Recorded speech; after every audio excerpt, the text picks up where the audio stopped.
Hello, my name is Jamie. We're going to get straight into my March reading wrap up today. We're going to waste no time with introductions. You guys know how this works. Basically, I read 10 books in March. I'm just going to tell you a little bit about them, what I thought, and that's all there is to it.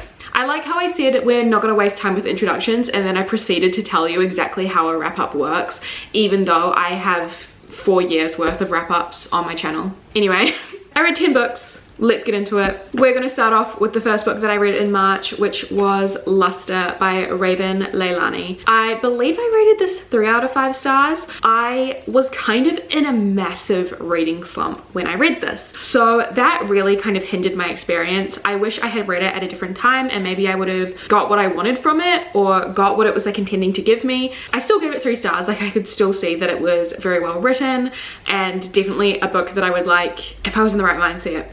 It's weird how art can do that to you sometimes. It's weird how media can do that to you. You might have a completely different experience with something just depending on the different factors in your life. Anyway, basically we follow our main character Edie. She is in a really like weird time in her life. She's just feeling a little bit shit about life in general, and she starts up a relationship with this married man and gets involved with his family, and that's kind of the whole premise of the novel. I think there is something to consider when it comes to the fact that our main character Edie is black. Eric, the married man, and his wife are both white with an adopted black daughter. I feel like there's a lot to discuss when it comes to that and like why Eric has chosen to have an affair with Edie and all that sort of stuff. But yeah, it's literary fiction. You can definitely tell with the writing style it is literary fiction. It's very stream of consciousness. Like, we're living in Edie's head and she will just go on like random tangents. I found the writing to be surprisingly distant. Like, yes, we were living in Edie's head, but I felt so detached from her, and it's an interesting one because I don't know if that was the point because of how Edie was feeling in the world, like whether or not she was feeling very detached from the world. It definitely seemed like that at moments, especially towards the end. There were moments where I'm like, oh, she does not want to be living in this universe. So I don't know if that was like the point or if it was just something that maybe I didn't love as much, because I definitely like having a lot of emotional attachment and connection to our main characters, and I just didn't find to have that much of an emotional attachment to any of the characters except for maybe the adopted daughter, who I actually really loved. I loved that she was a geek and she loved Marvel and they were going to Comic-Con. Like, I loved that whole aspect and that whole storyline, but everything else, like especially the affair, I was like, what the hell? And the white like wife, also what the hell? Like, who is she?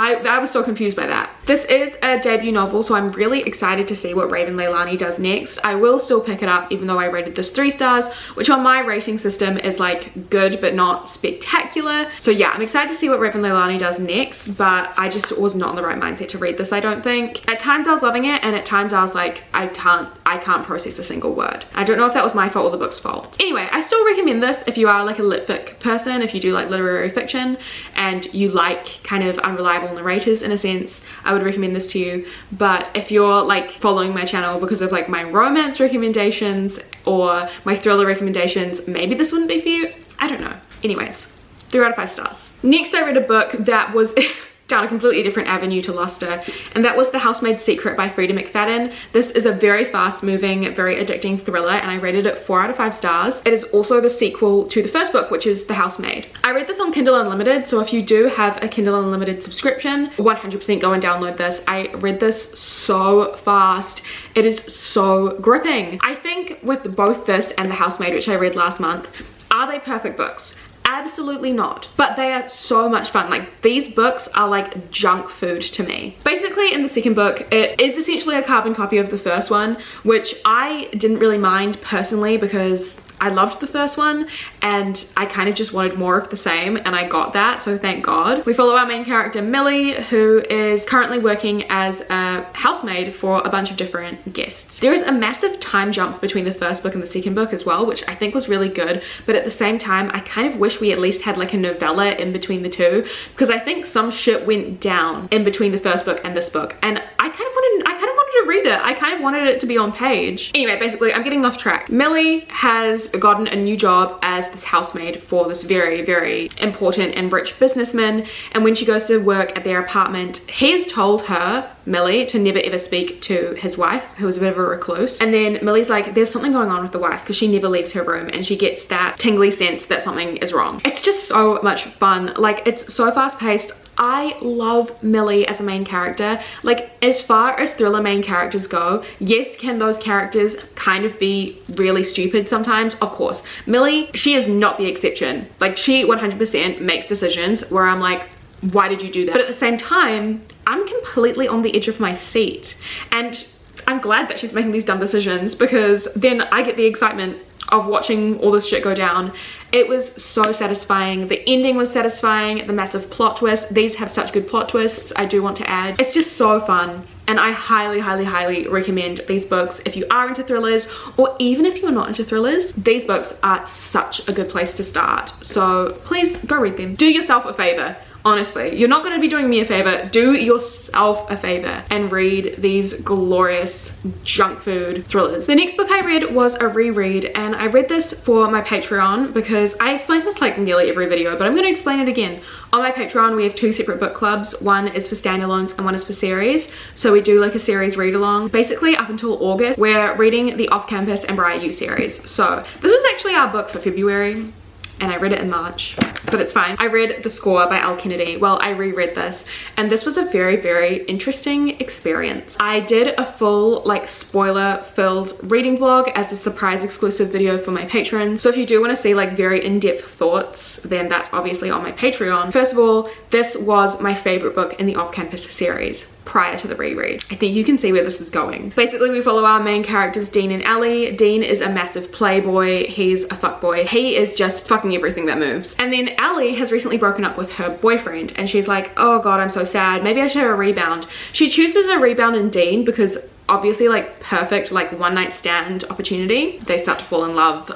She tames the fuckboy. Love that concept so much. Like, love it. On my reread, I was like fully expecting to reread it and give it 5 stars. I didn't change my rating, which was 4 stars from the beginning, but in my head I did. My heart says no, don't change it, because I had such a good time with it 2 years ago. But on this reread, my head is like, girly, it's not 4 stars. It's like a 3 at best. Oh my god, I'm so devastated. I kind of wish that I never reread this. Like, what I found about it this time is I didn't find Dean to be as likable. I still love him. The 2021 version of Jamie still loves him, but like, I just found him to be a bit more annoying in this. I also found the story to be really weirdly paced, so weirdly paced, and I honestly found it to be a little bit boring. There were some moments that I loved. Like, there were some scenes where I was like, this is why I loved it. And then there were some scenes where I was like, boring. Like, what is going on here? I think now that I've read so many more romance books, I really honed in on what I enjoy in romance and what I don't enjoy. And something that I really don't enjoy is when our characters like hook up too fast.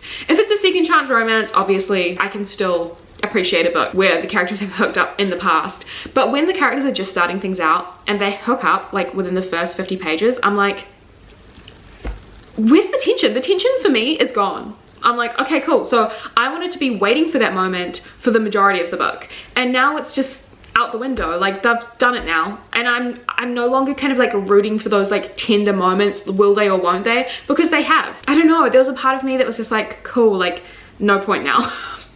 Is that too harsh for a book that I used to love? Maybe. Still moments that I love. Still love seeing the 4 hockey himbos together. I do still really like the series, but this one just didn't live up to my memories / expectations of my reread. So yeah, this is a 4 stars, but like so tentatively 4 stars, and purely for my experience the first time. Oh my gosh, next I read another really disappointing read. This one I think is my most disappointing of the whole month, but it is Finley Donovan Jumps the Gun by Elle Cosimano. This is the 3rd book in the Finley Donovan series, and I rated this 2 stars, and I think this is going to be my final moment with Finley Donovan and Vero and these characters that I loved so much in book 1 and 2. So I loved the first book so much. Finley Donovan is killing it. I rated that 4 stars, loved the concept, it was so funny. Book 2, I was like, yeah, like it doesn't have the same charm as the first one, but I still enjoyed it, 3 stars. This one was just a straight up 2 stars because I actively didn't enjoy it, and there were still moments that I loved, but I think I'm just gonna stop reading the series here before I start to hate these characters when I genuinely loved them so much at the beginning. I think the thing for me is that I have to suspend my disbelief further and further away from reality as these books go on. Like the first one, yeah, it's ridiculous. Of course it's unrealistic, but I can still believe it. Like, it's fun, it's cute.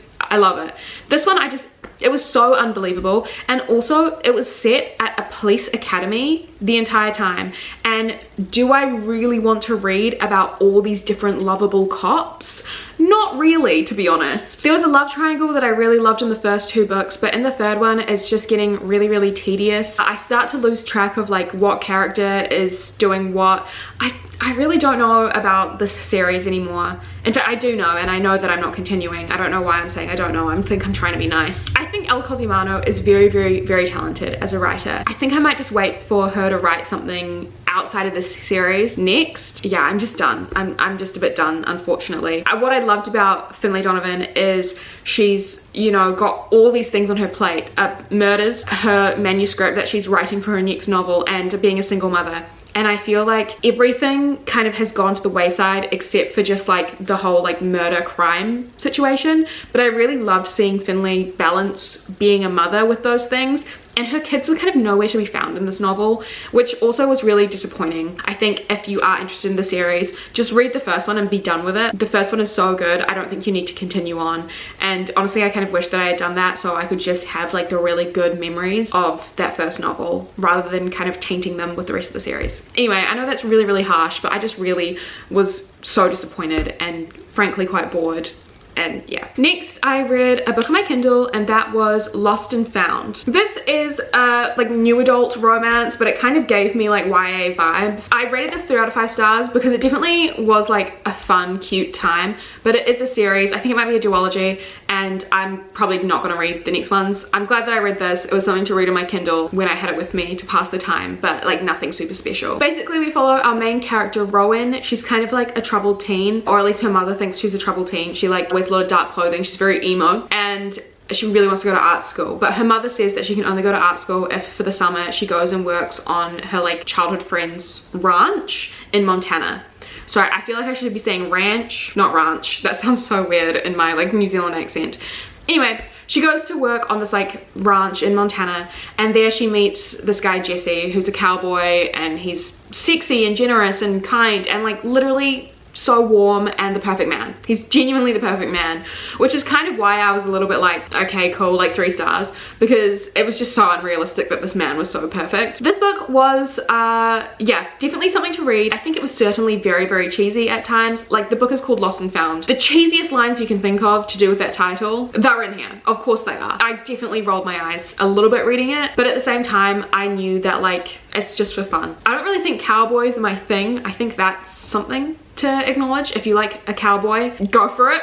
I will also add that this book also had some kind of really dark themes. Like, Rowan had been through some shit. She had absolutely been through some shit, so I really did empathize with her a lot, and I loved the found family aspect of all of the people at the ranch and everything. I thought that was really, really fun. But yeah, it was definitely very cheesy, not super memorable. Like, I don't think I'm going to really remember this or think about this that much, but still a pretty good time if you want like a nice easy romance. Next, okay, this is where we get into the good stuff. I read, is this my first 5-star of the year? I don't think it's my first 5-star of the year, but it's my first 5-star of the month, and it was fucking amazing. Acts of Desperation by Megan Nolan. I loved this. 5 out of 5 stars. Basically, this is a literary fiction novel, and we follow our main character. I don't even know what our main character's name is. Does she have a name? I feel like she has a name. Why can't I remember it? No, wait, she absolutely does not have a name. She's the narrator. Anyway, okay, we follow our narrator, who is this woman, and she falls into this incredibly obsessive, unhealthy relationship with this man, Kieran. She literally worships the ground that he walks on, and it provides this really awful power dynamic. I just found this book incredible. Like, that's kind of all there really is to it. Like, it is about this really toxic relationship and about obsession, and I love those sorts of themes, but there's also so much more to it. Like, it's also about like taking your power back, having ownership of your own body. There were definitely some like awful kind of topics in here, especially when it comes to weight and body image. So if that is something that is rather triggering, I would maybe not read this. But the whole like obsessive love side of it was so good. This book was also incredibly hard to read because there were moments in it that I found incredibly relatable. Not in a good way. Like, I was reading about this character and being inside her head, and I'd be like, oh, me vibes. It shouldn't be me vibes. No, I don't want that to be me vibes, but I'd read it and I'd be like, oh, I've felt that before. It reminded me of like the worst, I'm kind of tearing up thinking about this, I'm so sorry. It reminded me of the worst parts of myself in a way that was comforting but in a way it also was like, oh, yeah, it was a very heavy read for me, but it touched me in a lot of ways, and it reminded me of some things that I should be more aware of about myself, and I just really loved it. There were some truly beautiful, heartbreaking quotes in here. I just loved it so much, and I cannot wait to read what Megan Nolan does next. I feel like this book was written for me. Like, it's like every trope that's in here, every feature of this book is something that I love. The theme of obsession, the theme of a toxic relationship, and the way that the main characters, like in a monologue, was. Please don't go analyzing what I found relatable, because I don't want to expose myself like that on the internet, but I just love this book, okay? I just love this book so much, and it was perfect. Loved it. Next, I read my Patreon book club book for March, and I was so excited for this one. It was A Man Called Ove by Frederick Buckman, and as you guys know, if you watch my videos a lot, I am obsessed with Frederick Buckman. I love his writing style. I love his books. A bunch of his books have been 5 stars for me. I fully expected this to join that club, but unfortunately, I only rated it 3 stars. This is another book that I have a full spoiler-filled reading vlog on my Patreon for, so if you are interested in more of my thoughts, then of course, that reading vlog is on my Patreon as well. Yeah, I don't know how I felt about this one. I think, again, the reading slump was real. I also was very much experiencing a book hangover from acts of desperation, I think. But yeah, the reading slump was real. I didn't find it as emotionally affecting as other people do. Basically, sorry, let me explain what this is about. We follow a man called Ove who lives in Sweden. He's very stuck in his ways, and he is very grumpy, and everyone just sees him as this grumpy old man. This family moves in next door, and they kind of get to know him a little bit more, and something that is a massive plot point that I think should be addressed more, which is not a spoiler at all. I think this needs to be said about it. One of the main plot points is that the woman who moves in next door continuously stops Ove from killing himself. Basically, Ove is very depressed, and he is trying to kill himself over and over again, and never quite goes through with it because of these outside factors, including the woman that moves in next door. The fact that no one has mentioned that, or I haven't like seen anyone mention that, I'm like, that is such a triggering subject matter, and it's basically the entire book. Why does no one say that about it? Anyways, that's the main plot of the novel. I found it to be like heartbreaking in theory, but in terms of my emotional attachment, I just didn't really find myself all that connected to it, because I just didn't really like Ove as a human being. I think, yes, he was very stuck in his ways, and sure, he like never wanted compensation for doing the right thing, and he was very generous and kind at heart, but he also still had some really outdated ideas about like people from foreign countries and homosexual people and all that sort of stuff. And I understand that he was like very much learning about those things as the book went on, but it would be a little bit jarring sometimes to read him like think these things. The thing that I loved most about it wasn't like the present day story that we were following, but when we followed Ove's backstory about his parents and him falling in love with his wife for the first time. Those were the parts that I think I was the most connected to, and those are the parts that I found the most heartbreaking, hearing about his life in the past, but not so much his life in the present. Yeah, I think Frederick Buckman is still a very, very talented writer. There were so many moments of humor in here which I really valued, and I do really love the way Frederick Buckman writes. But yeah, I don't know, it was a 3 out of 5 star read for me. I still really loved parts of it, and then there were parts that just didn't hit as hard, but still will be Frederick Buckman's #1 fan, still will read everything he writes. Next, I read another 5 star, and this was in my most recent 24-hour readathon vlog, so if you have watched that video, you absolutely know what's coming. Like 100% you know what's coming. Once Upon a Broken Heart by Stephanie Garber. I think I'm officially back in my fantasy era. I think I'm officially back in my YA fantasy era, so please put down below like YA fantasy recommendations that give you the same vibes as Once Upon a Broken Heart and like The Cruel Prince, because reading this reminded me of reading The Cruel Prince for the first time, where I was kind of like blown away at how much I was enjoying it. But I gave this 5 stars. We follow our main character, Evangeline Fox, and she is in love with this boy from her hometown, but she wakes up one day and finds out that he is marrying her stepsister, and she's heartbroken, so she goes to make a deal with one of, I think, the nine or seven fates, the Prince of Hearts. And basically she's like, please stop the wedding, and he's like, I'll do it, but you have to do like 3 favors for me in the future. And then chaos ensues from there.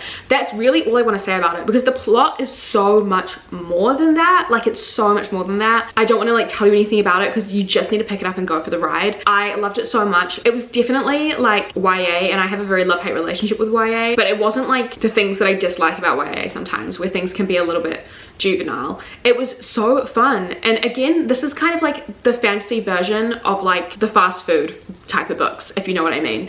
Like, it was a fairy tale, it was exciting, it was a page turner. I could not put it down. It was amazing, and I immediately bought the second book and the Caraval series by Stephanie Garber, so I'm excited to get into those as well. It was just so good, and exactly the fantasy escapism that I needed. The imagery in this book was so beautiful. It became one of my most annotated books of the year, which was incredibly surprising to me, and I loved the Prince of Hearts. His name's Jax. I loved him so much. So yeah, it was just all round a winner for me. If you do want to hear more of my thoughts, I would recommend watching my 24-hour readathon vlog, which should be one of the videos before this. Yeah, I loved it so much, so definitely highly recommend. Next, I read the other book that I read in my 24-hour readathon, and that was Dear Dolly by Dolly Alderton. And essentially this is just non-fiction, and it's excerpts from Dolly Alderton's advice column that she had in the Sunday Times style section. So it was definitely like a fun, really massive comfort read for me, but it was essentially just pieces of advice and words of wisdom from Dolly Alderton, who wrote the memoir Everything I Know About Love, which I really enjoyed.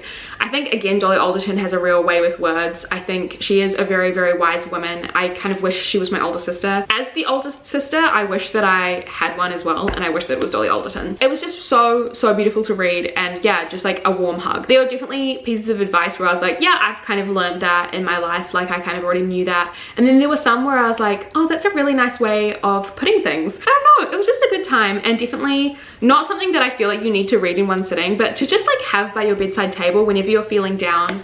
Pick it up, read one of the little like 3-page pieces of advice, and go to sleep.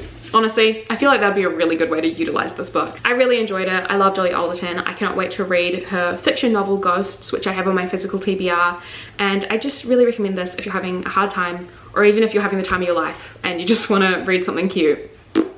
This is definitely a good book to choose. And then finally we have the last book that I read in March, and I read this again for my Patreon. So I did an exclusive video where I did a bonus episode of reading my physical TBR series, and do not worry, episode 3 is coming out very soon. I am in the middle of I've nearly finished that reading vlog and that book, so that'll be out soon. But I did a bonus episode for March, and the book that I randomly selected was The Shut-ins by Catherine Brabon, and this was definitely an interesting one. I bought this recently in a book sale. I bought it because I was like, no one's talking about it, but I feel like it seems really interesting.